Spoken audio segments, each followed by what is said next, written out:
Good afternoon, everyone. Colton here from E39 Source with my 2001 540i6. Today I will be doing a very simple install of the trunk latch button. Before this video begins, I have to apologize about the wind. We live in the Northeast, and there's a major cold front blowing through at the moment, so there is a steady 50-mile-an-hour wind right now.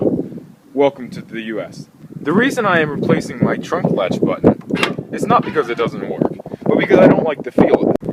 When fellow E39 Source administrator Ryan Schultz was at my house last week, I was feeling the button to open up his trunk, and it took me a while to figure out why his felt so much nicer than mine. My button, there you go, is a separate piece from the rest of the inside of the button. So, here's what I'm going to do. I'm going to replace this entire button assembly.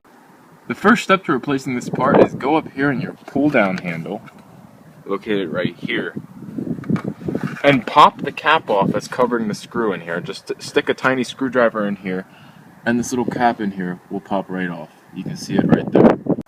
Once you get that cap off, you can go ahead, grab a Phillips screwdriver, and remove the screw inside the handle. Once you get that cap and that screw off, it should look like that in your trunk. Now, the next step is to pop off these two caps right here. You stick a screwdriver in right here and just pull them out toward you. These are just little clips. The head pulls out of the clip halfway, and then you just wiggle the clip out, and these two clips will come right out. Now that you have those two clips out and your screw out, this should be getting fairly loose.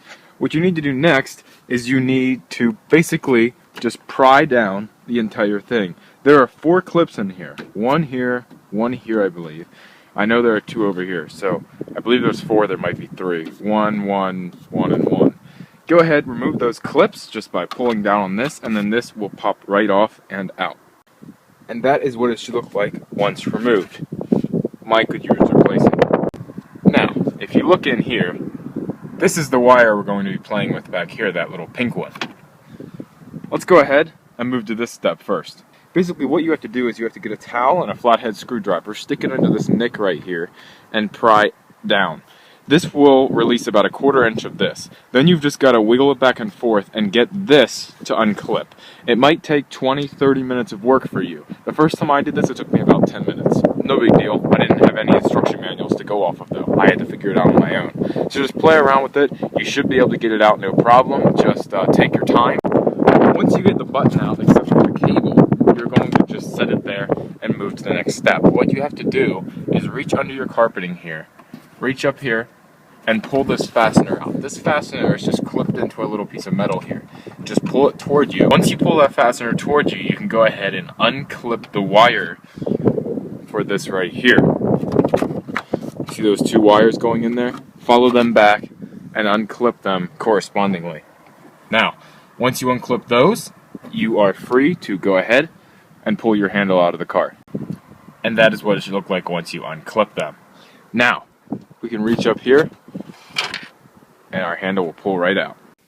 Here are the 2 handles side by side. Here's the replacement part. Here's the part I took out of my car. You can see parts of the seal are left in there. So, let's put the new one in, which will actually feel right, and we're good to go. To get the new one into the car, it is completely the reverse procedure to getting it out. What you have to do is you have to put this into the hole, very simply, and you have to route this wire down. Now, if you look in here, you'll see another set of wires going through here. You can't see it on camera. Just go ahead, feed this wire down through where those wires are going through. There is a hole in the trunk lid, and they'll go right in through here. Just clip them back in, push this clip back into its metal clip back there. Once you get that wiring redone, you can go ahead, push this in many times. Just like that. Next step for the interior is to go ahead and put this back.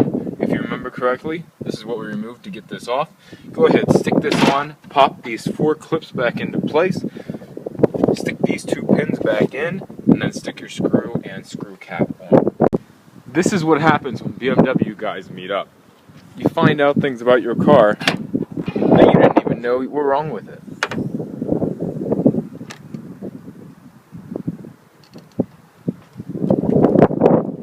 Thanks again, guys. See you in the next video.